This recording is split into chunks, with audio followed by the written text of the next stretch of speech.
Olá pessoal, sejam todos muito bem-vindos ao nosso canal Minutos de Reflexão. Eu sou César Travares, trazendo para você mais um trechinho do Evangelho para a reflexão.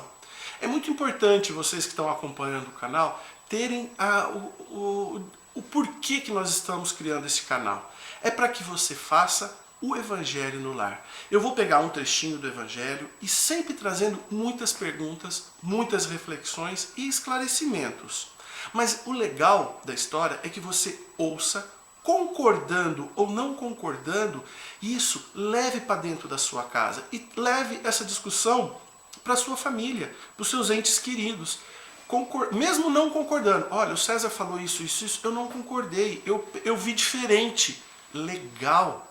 É esse o intuito do Evangelho, é a gente poder abrir a nossa mente, levar este debate para dentro da sua casa, ao invés de nós ficarmos discutindo assuntos fúteis, assuntos que só nos levam à fofoca, assuntos que só nos levam a sentimentos terríveis. Vamos levar assuntos salutares. Olha, a gente deve praticar mais isso, a gente não está praticando aquilo. O César falou aquilo, eu não concordo muito com ele, eu vejo diferente, mas levem essa discussão dentro da sua casa.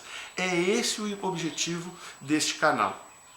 O legal do Evangelho de Jesus é o seguinte: vários trechos de do Evangelho, Jesus faz um convite para que a gente pratique a caridade, mas em várias parábolas. Em várias outras parábolas ele faz um convite para que a gente pratique o amor, a benevolência para com o próximo.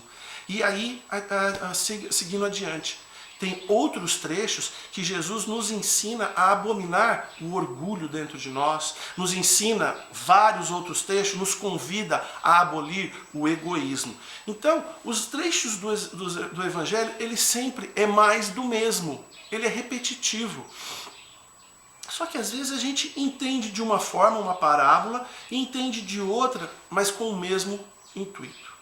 E o contrário também acontece. No mesmo trecho do Evangelho, eu consigo identificar ali um convite para trabalhar a caridade. No mesmo trecho, eu vejo um convite para trabalhar o amor, ou no mesmo trecho eu vejo um convite para extrair, tirar de si o orgulho, o egoísmo, vícios, paixões, no mesmo trecho. É muito interessante. Então, eu trouxe um trechinho hoje do Evangelho em que eu consegui tirar 3 coisas muito bacanas. Mas no vídeo de hoje, para que não fique muito extenso, eu vou abordar um. Nos próximos vídeos, eu vou abordar os outros assuntos que a gente consegue extrair. Tá? O trecho que eu estou pegando hoje é o capítulo 5 do Evangelho de Mateus e é o começo do Sermão da Montanha. Capítulo 5, 6 e 7 do Evangelho de Mateus se passa no Sermão da Montanha.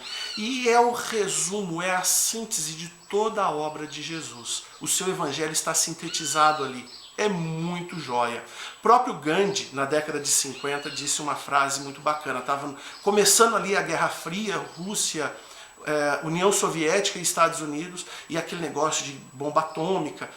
Gandhi falou: se houver uma guerra nuclear e perder todo o conhecimento, todos os livros da face da terra, mas se salvar o Sermão da Montanha, nada perderemos. Muito forte. Então, leiam o capítulo 5, 6 e 7. Lá no comecinho do Sermão da Montanha, no capítulo 5, então, nos itens 6 e 10, de 6 a 10, Jesus faz um convite assim: bem-aventurados os que choram, pois que serão consolados. Bem-aventurados os famintos e sequiosos de justiça, pois serão saciados. Bem-aventurados os que sofrem a perseguição pela justiça, pois é deles o reino dos céus. É uma reflexão muito profunda que a gente pode tirar.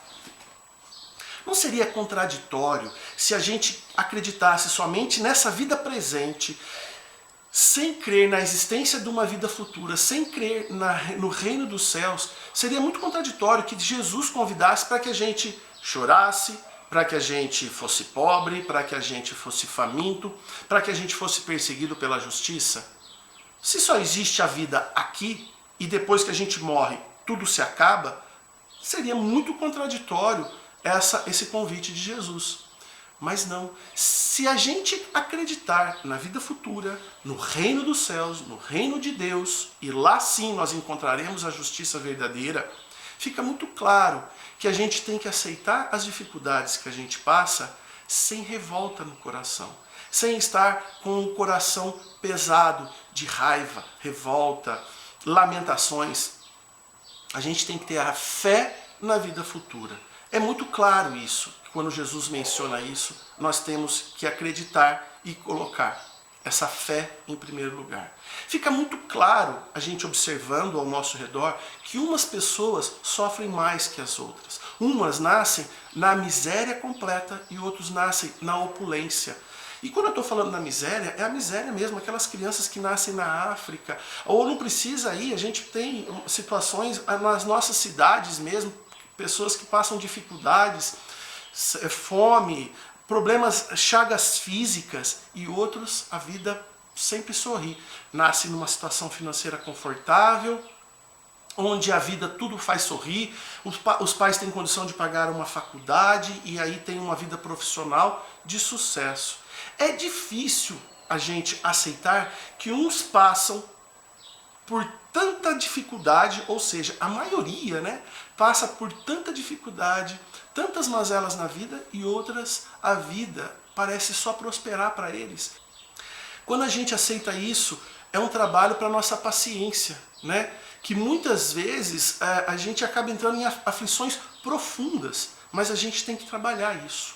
Outro convite que essa parábola traz é a crença na justiça das leis divinas do Pai, do Criador, de Deus.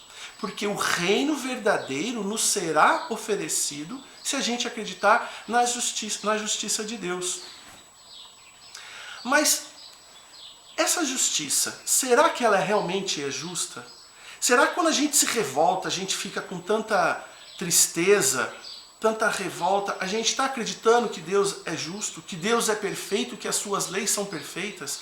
Ele criou todo esse universo, toda essa perfeição da natureza, e aí a gente fica nessa dúvida. Às vezes a gente coloca muito em dúvida se Deus é justo, se Ele é bom, se Ele é misericordioso. Mas, gente, vamos trabalhar a nossa paciência, vamos ter um pouco mais de resignação, essa seria a palavra certa. O que acontece, muitas vezes a gente não julga as leis de Deus perfeitas, porque nós não temos a capacidade de entender essas leis. A gente não estudou no Evangelho, a gente consegue entender de forma clara e profunda que as suas leis são perfeitas. Se a gente estuda a ciência, a gente percebe o tanto que é perfeita as leis de Deus. Só que a gente se revolta, por quê? A gente não consegue entender. As suas leis estão aí. E a gente acaba fazendo o quê? Remando contra a maré. E aí causa essas angústias, esses sentimentos, o qual o Pai que não quer que nós despertemos. Ele quer que a gente tenha resignação. Mas quando a gente tem essas dificuldades, às vezes a gente tem uma doença, às vezes a gente desenvolve um câncer, fica cego, ou acaba perdendo um emprego, ou a empresa fecha, ou qualquer coisa que acontece, perde um braço, alguma coisa, e a gente se revolta com Deus. É nessas situações que eu estou dizendo que a gente tem que ter resignação.